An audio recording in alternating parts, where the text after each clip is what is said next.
नाशिकच्या अशोक खरात प्रकरणामध्ये राज्य सरकारनं मोठं पाऊल उचललेलं आहे। IPS तेजस्वी सातपुते यांच्या अध्यक्षतेखाली SITची स्थापना करण्यात आलेली आहे।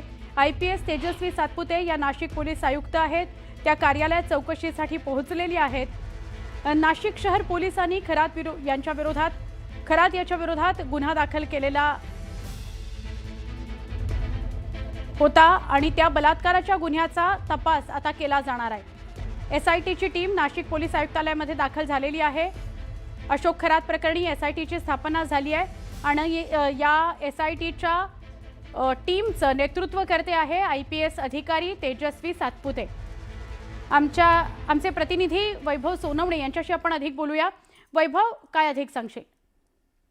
सुवर्ण, अशोक खरातच्या संदर्भानं राज्य सरकारनं अत्यंत मोठा निर्णय घेतलाय। आपण पाहिलेलं होतं काल ज्या पद्धतीनं अशोक खरात याचे काही व्हिडिओ समोर आलेले होते आणि त्याच्यावरती नाशिक शहर पोलिसांमध्ये बलात्काराचा गुन्हा दाखल करण्यात आलेला होता।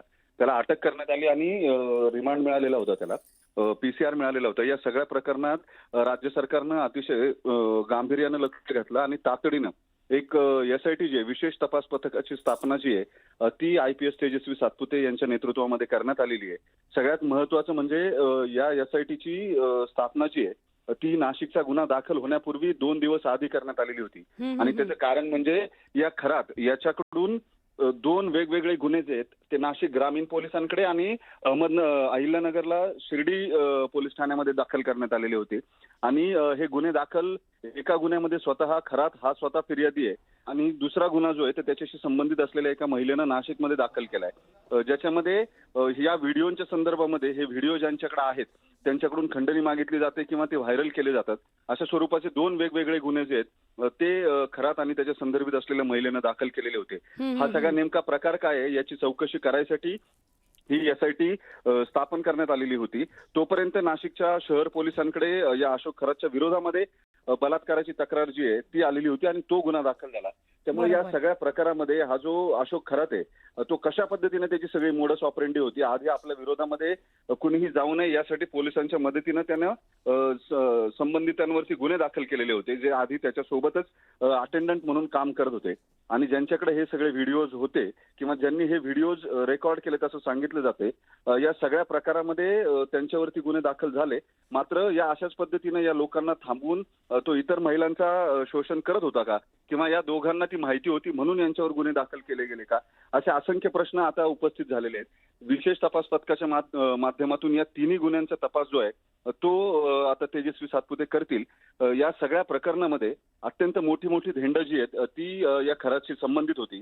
रुपाली चाकणकरांचं नाव त्याच्यामध्ये अग्रभागी येते आणि जी माहिती आपल्याला सूत्रांकडून मिळते त्यानुसार शिर्डीमध्ये दाखल असलेल्या गुन्ह्याच्या संदर्भात काही फोन जे आहेत ते रुपाली चाकणकर यांनी संबंधित अधिकाऱ्यांना केलेले होते आणि त्या महिलेची तक्रार जी आहे ती नोंदवून घ्यायला प्रेशर केलेलं होतं असं समजतंय। माहिती आपल्याला पोलीस सूत्रांकडून मिळते। त्यामुळे हे प्रकरण दिसतं तितकं सोपं नाहीये। या प्रकरणामध्ये जी नावं समोर येत आहेत त्यांनी या सगळ्या प्रकारामध्ये त्याला काही मदत केलेली आहे का, हा खरं या तपासाचा महत्वाचा भाग असणार आहे आणि जर तसं असेल तर या गोष्टी या रेकॉर्डवरती येतील का, त्याच्या नोंदी ज्या आहेत त्या केल्या जातील का, हाही महत्वाचा मुद्दा असणार आहे। नक्की, धन्यवाद वैभव, आपण माहिती दिली त्याबद्दल।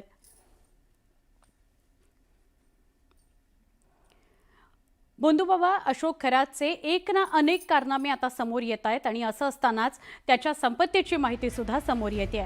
अशोक खरातनं त्याच्या पत्नीच्या नावे शिर्डीत 4 एकर भूखंड घेतलेला होता।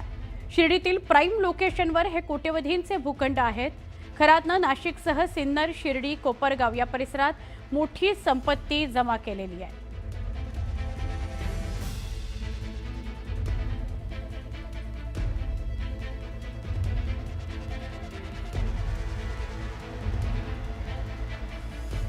अजून एक महत्त्वाची बातमी या अशोक खरात संदर्भातलीच। भोंदूबाबा कॅप्टन उर्फ अशोक खरातच्या मीर गावातील फार्म हाऊसवर रात्री उशिरा क्राईम ब्रांचनं छापा टाकलेला आहे। मीर गाव असं या गावाचं नाव आहे।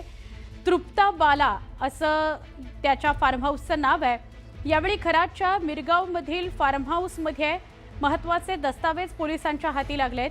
क्राईम ब्रांचच्या छाप्यात पोलिसांनी खरातच्या फार्म हाऊसमधून एक पिस्तूल सुद्धा जप्त केलेला आहे। एक पिस्तूल आणि काही वापरलेली तर काही न वापरलेली काडतुसं देखील पोलिसांना सापडली आहेत. सूत्रांकडून ही माहिती मिळते आहे. आपण थेट बोलणार आहोत आमचे सहकारी प्रतिनिधी लक्ष्मण घाटोळ यांच्याशी. लक्ष्मण, रात्री उशिरा छापा टाकण्यात आलाय, आत्ता चौकशी सुरू झालेली आहे. काय सांगशील या फार्म हाऊस संदर्भात, छाप्या संदर्भात आणि माहिती? सुवर्णा, या सगळ्या प्रकरणामध्ये नाशिक पोलिसांमध्ये जो या कॅप्टन खरात विरोधामध्ये जो गुन्हा दाखल करण्यात आलेला आहे, या गुन्ह्याच्या अनुषंगानं नाशिक पोलिसांचं क्राईम ब्रांचचे जे पथक आहे ते या सगळ्या प्रकरणानं त्यांचा स्वतंत्र तपास जो आहे तो करत आहे. आणि हा स्वतंत्र तपास करत असताना नाशिक क्राईम ब्रांचचं एक पथक जे आहे ते काल कॅप्टन खरात यांच्या मिरगावातील फार्म हाऊसवर पोहोचलं आणि त्या ठिकाणी मिरगावमधील त्यांच्या फार्म हाऊसची ज्यावेळेला झाडाझडती घेतली त्यावेळेला पोलिसांना अनेक वेगवेगळ्या प्रकारची दस्त जे आहे ते त्या ठिकाणी आढळून आले. त्यामध्ये महत्वाचं म्हणजे या कॅप्टन खरातच्या फार्म हाऊसवरील एका रूममध्ये एक पिस्तूल सापडून आली. ज्या पिस्तूल मधील काही काडतुसं जी आहे ती जिवंत आढळली आहे, तर काही काडतुसं जी आहे ती वापरलेल्या अवस्थेतील आढळून आलेली आहे. त्यामुळे पोलिसांनी ही पिस्तूल देखील जप्त केलेली आहे. काही कागदपत्र जे आहे ते देखील या सगळ्या कारवाईमध्ये जप्त केलेले आहे. त्यामुळे कॅप्टन खरात यांच्या या सगळ्या प्रकरणामध्ये जी चौकशी नाशिक पोलिसांकडून केली जाते, क्राईम ब्रांच कडून केली जाते, या चौकशीमध्ये हळूहळू वेगवेगळे धागेदोरे जे आहेत ते आता पोलिसांना मिळताना पाहायला मिळत आहे. मात्र ज्या महिलेनं कॅप्टन खरात यांच्या विरोधामध्ये बलात्काराची तक्रार जी आहे, लैंगिक शोषणाची तक्रार जी केलेली होती, या सगळ्या महिलेचा आणि या कॅप्टन खरातचा नेमका संबंध कधीपासून होता, कधीपासून त्यांच्या संपर्कात होती आणि हे सगळं प्रकरण कशातून समोर आलेलं आहे. कारण यामध्ये एक धक्कादायक व्हिडिओ जो आहे सुवर्णा तो देखील समोर आलेला आहे.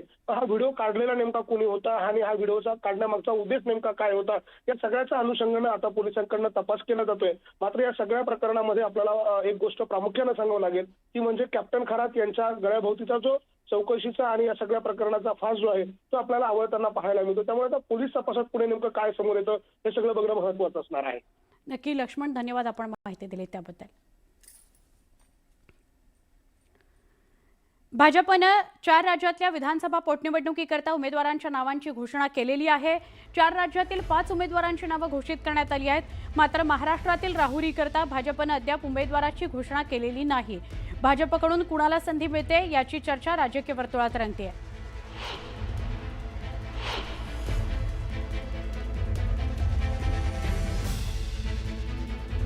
आमचे प्रतिनिधी प्रशांत लीला रामदास यांना विचारूया. प्रशांत, काय अपडेट? केंद्रीय निवडणूक समितीची काल रात्री उशिरापर्यंत बैठक झाली आणि त्यानंतर आज भारतीय जनता पक्षाच्या वतीनं 4 राज्याच्या विधानसभा पोटनिवडणुकीसाठी उमेदवारांच्या नावांची घोषणा करण्यात आली. महत्वाचं म्हणजे ज्या पद्धतीने सुवर्ण आपण उल्लेख केला, 4 राज्यातील 5 उमेदवारांच्या नावांची घोषणा करण्यात आली. पण राहुरी मतदारसंघामध्ये भारतीय जनता पक्षाचा कोण उमेदवार असेल यावरती जरी चर्चा झाली असली तरी तिथल्या उमेदवाराच्या नावाची घोषणा करण्यात आलेली नाहीये. आणि महत्वाचं म्हणजे ज्या पद्धतीने सध्या वाद सुरू आहे त्या वादामध्ये भारतीय जनता पक्षाच्या वतीने कसा तोडगा काढला जातो हे देखील पाहणं अतिशय महत्वाचं असणार आहे. राहुरीच्या जागेसंदर्भात भारतीय जनता पक्ष कुणाला उमेदवार दिली जाते हे देखील पाहणं महत्वाचं असेल. त्यामुळे आता भाजपकडून राहुरीकडे कुणाला संधी मिळते याकडे संपूर्ण राहुरी विधानसभा मतदारसंघाचं लक्ष लागलेलं आहे. नक्की, धन्यवाद प्रशांत, आपण माहिती दिली त्याबद्दल. राहुरीची जागा कुणाला मिळते, तिथून कुणाला भाजप संधी देतं हे बघावं लागेल. अजून त्या नावाची घोषणा झालेली नाही.